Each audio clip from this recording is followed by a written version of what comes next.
Então, oficial. Então, muito boa tarde a todos. Hoje nós estamos aqui reunidos nessa sessão que é remota, né? Para defesa do TCC da Natália Mota Oliveira, que se chama Situações Desencadeadoras de Aprendizagem no Ensino de Álgebra para Estudantes Deficientes Visuais. A banca desse TCC é composta pelos professores Rubens Ferronato e pela professora Flávia Dias de Souza, que eu já agradeço muito pela participação. Já participaram também do momento da apresentação do projeto, né? E agora para essa defesa final. Então, agradeço desde aquele momento a participação na qualificação do projeto e agora nessa defesa. Então, obrigada mais uma vez pela presença dos professores e também dos demais participantes. Natália, com você. Boa tarde a todos, né? Reforça o agradecimento ao professor Rubens e à professora Flávia por comporem a banca e a todos os outros presentes, e também a Malu, né, por me orientar nesse processo. Bom, como a Malu já tinha destacado, o título do meu TCC é Situações Encadeadoras de Aprendizagem no Ensino de Álgebra para Deficientes Visuais. E eu vou começar a apresentação de hoje retomando algumas coisas do meu projeto de pesquisa. Então, o problema, a estrutura, os pressupostos, a metodologia de pesquisa que eu escolhi, as situações de ensino que eu criei, e especificamente da apresentação de hoje, eu vou trazer a metodologia de análise, que foi análise por isolados, os 3 isolados que eu analisei e os resultados finais. Bom, o problema de pesquisa que eu delineei, né, é como situações encadeadoras de aprendizagem auxiliam na apropriação de conhecimentos algébricos para estudantes deficientes visuais. E para responder esse problema, eu já tive um caminho no projeto de trabalho. Então, eu comecei estudando sobre a inclusão e a deficiência visual, continuei estudando sobre a teoria histórico-cultural e a atividade orientadora de ensino, também estudei sobre a álgebra e ensino de álgebra, e a última coisa que eu apresentei na apresentação do projeto foi a metodologia e as situações que eu criei. E desses estudos eu tirei alguns pressupostos. Então, os pressupostos referentes à inclusão e à deficiência visual é de que a deficiência visual se divide entre cegueira e baixa visão, então eu precisava me atentar à inclusão dos 2 grupos, que os estudantes com deficiência visual têm direito a uma educação inclusiva, por isso meu trabalho tinha que pensar a acessibilidade e o desenho universal, que além desse direito à educação inclusiva, eles também têm direito ao atendimento especializado, que foi o espaço onde o trabalho foi desenvolvido. Os pressupostos da teoria histórico-cultural e da atividade orientadora de ensino que eu destaquei aqui é que o professor e o estudante são sujeitos em atividade, que a organização do ensino é sempre intencional e que o professor vai elaborar uma situação desencadeadora para gerar a necessidade do conceito no estudante. Dos pressupostos sobre álgebra e ensino de álgebra, eu destaco que eu estou adotando a concepção de álgebra como relação entre grandezas quantitativas, e também entendo que a álgebra tem um caráter de linguagem que relaciona signos com vistas aos seus significados. E os nexos conceituais da álgebra que eu destaquei, né, do trabalho da professora Maria do Carmo e da Malu, para ser trabalhado com esses estudantes é de fluência, número, variável e campo de variação. A metodologia do meu trabalho foi desenvolvida pensando no objetivo, né, de analisar como as situações encadeadoras de aprendizagem auxiliam na apropriação dos conhecimentos algébricos para estudantes com deficiência visual. E eu comecei, a partir do estudo, né, elaborando as situações. A partir da elaboração de 3 situações desencadeadoras, uma de cada tipo, porque eu queria estudar situações desencadeadoras em geral, e não apenas um tipo ou outro, então eu não queria fazer diferenciação. Eu tive 5 intervenções na escola, que foram gravadas em áudio e vídeo registradas no meu diário de bordo. A partir desses registros, eu fiz uma análise cronológica, então o meu trabalho conta primeiro com uma descrição do que aconteceu nessas intervenções, e então analisei as gravações e analisei o diário de bordo, comparando os dados e tentando ali já tirar alguns resultados. Mas, como eu já tinha apresentado para a banca na apresentação do projeto, eu e a Malu consideramos que apenas essa análise das gravações não estava sendo suficiente para a gente reconhecer os resultados. Então, a gente ainda não estava tendo, assim, uma resposta realmente para a pergunta de pesquisa. Então, a gente decidiu fazer uma análise por isolados. As situações que eu criei foram 3. A primeira é a cobrança de impostos no Egito, que é uma história virtual do conceito, que eu visava trabalhar o conceito de variável.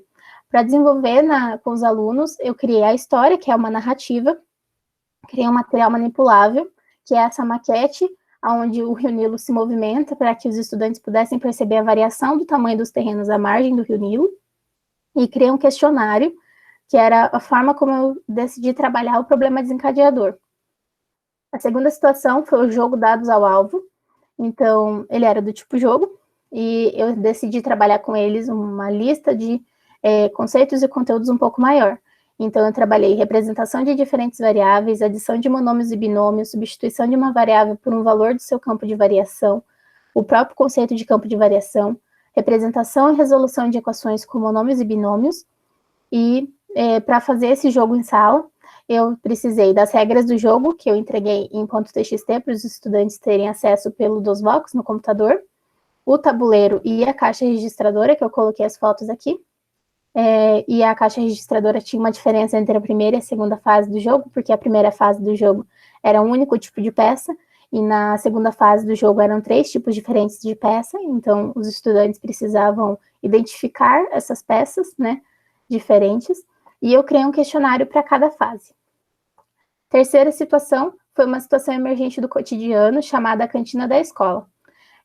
Eu criei essa situação para trabalhar o conceito de dependência de variáveis, e os únicos materiais que eu precisei foi a tabela de preços, também, né, escrita no DOSVox, então, escrita em TXT para ser lida no DOSVox. Então, né, refiz a tabela e o questionário referente a essa situação. Bom, todas as intervenções, elas seguiram momentos parecidos, né, porque como eu não queria diferenciar as situações entre si, mas sim uma visão geral, eu fiz todas as intervenções de uma maneira semelhante. Então, eu chegava na sala de recursos com os estudantes, apresentava a situação, explicava o contexto. Então, quando tinha um material para ser manipulado, os estudantes reconheciam o material, podiam fazer perguntas, entendiam o tabuleiro do jogo, por exemplo. Depois tinha algumas perguntas de interação com a situação.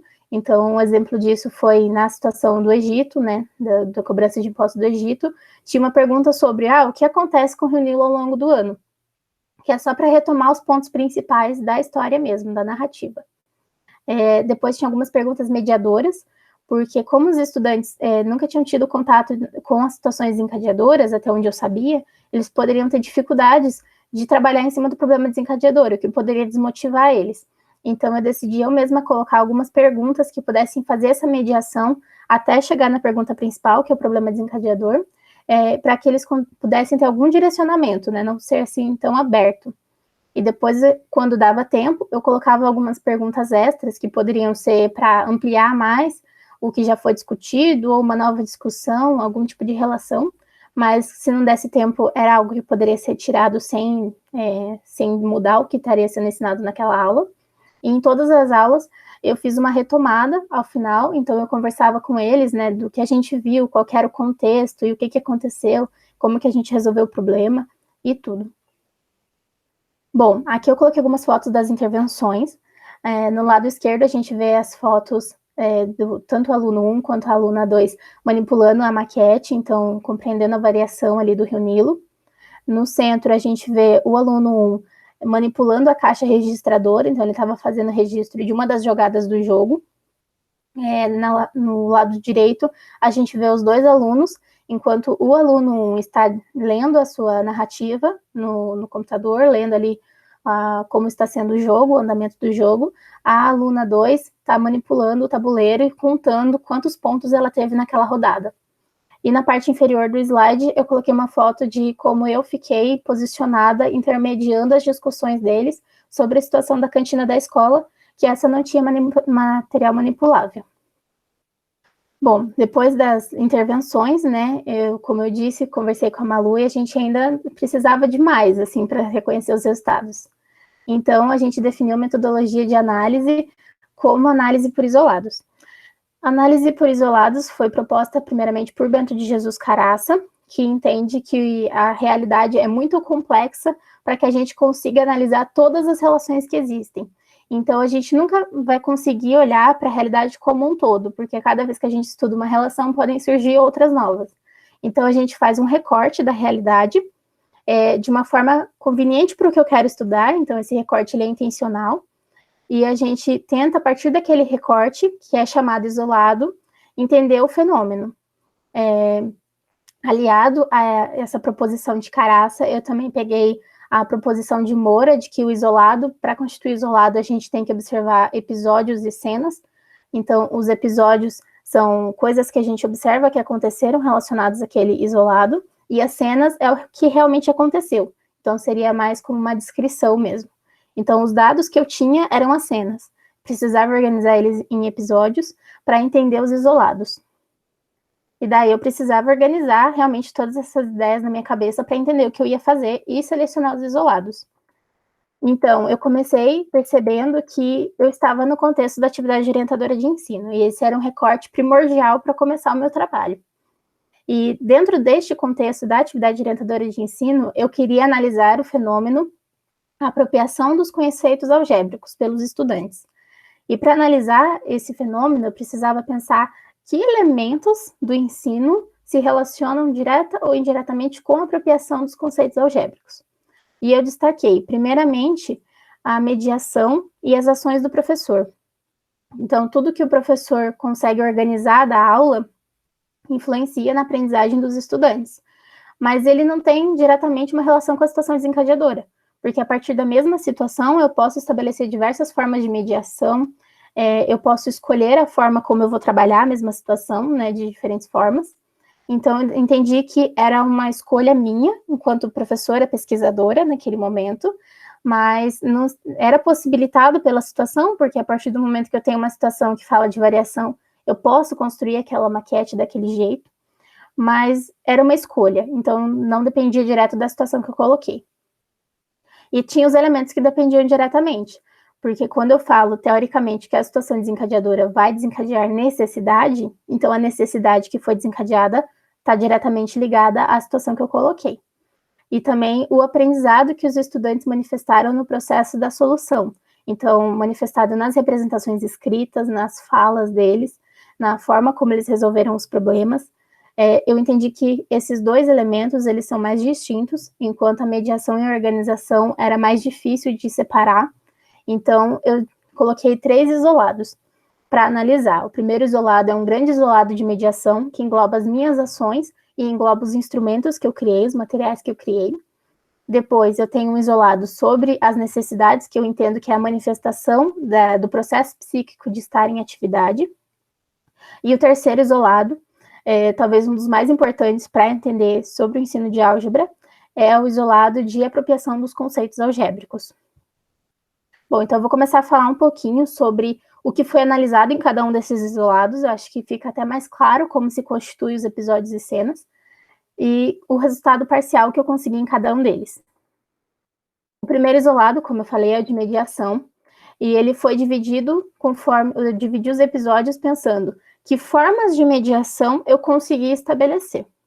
Então, eu estabeleci a mediação com o uso dos instrumentos, porque eu compreendo que talvez não fizesse sentido a visão tridimensional que a gente tem do Rio Nilo se movimentando sem a maquete.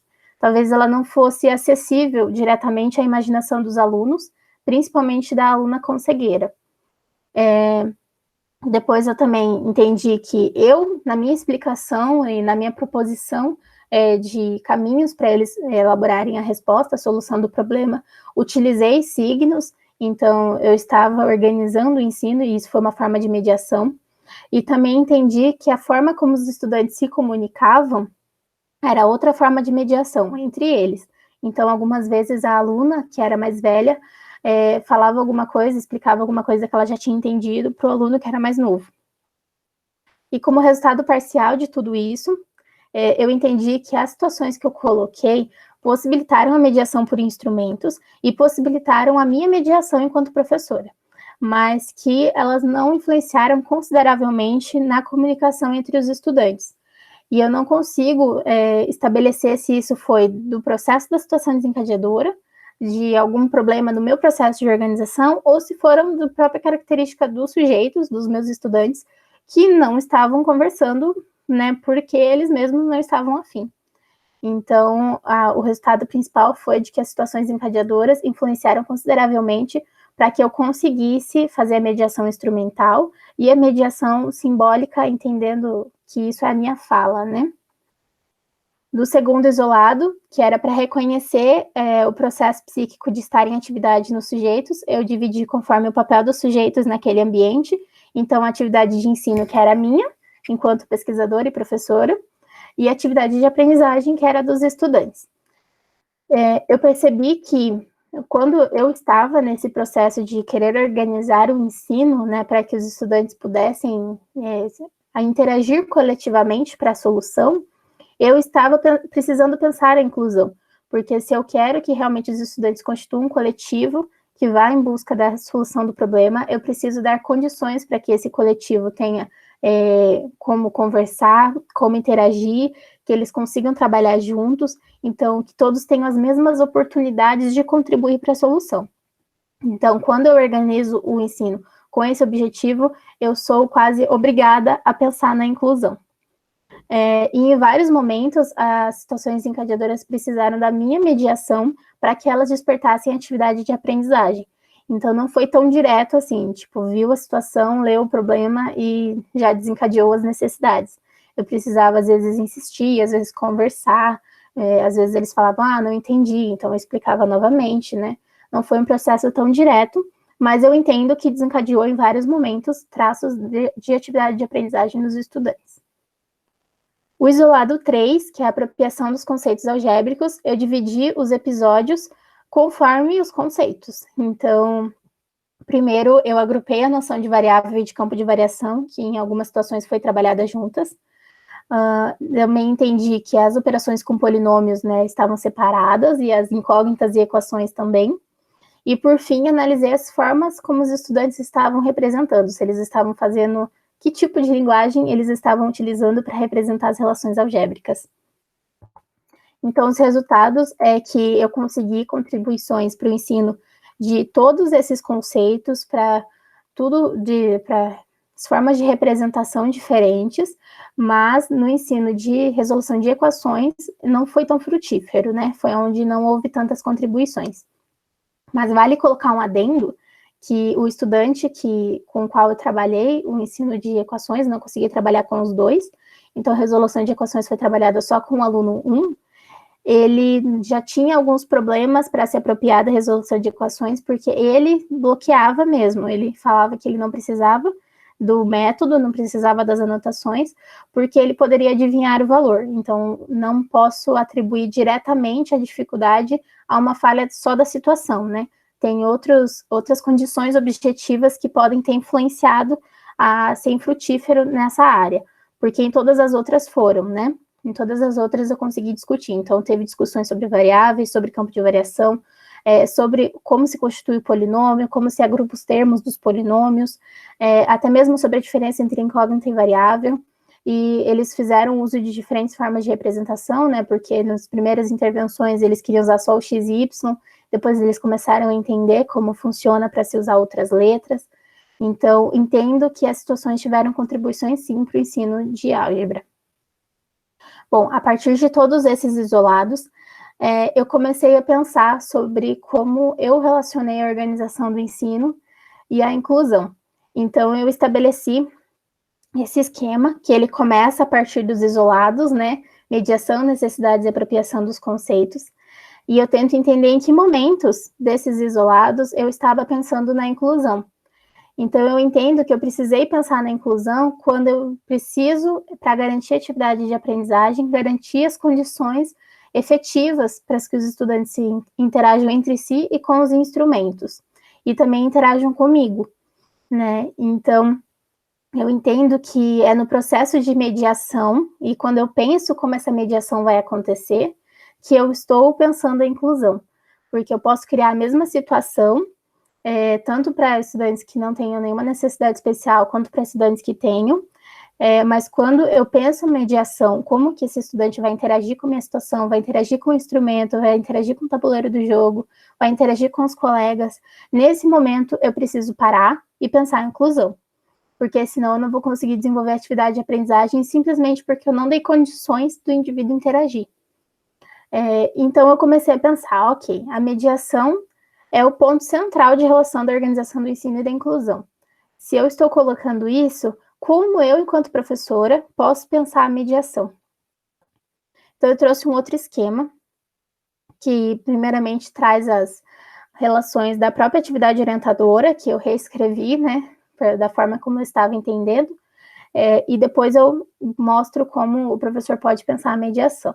Então, eu entendo que o professor, em atividade de ensino, organiza o conhecimento teórico em forma de uma situação desencadeadora para criar as necessidades e modificar os motivos dos estudantes, colocando esses estudantes em atividade de aprendizagem.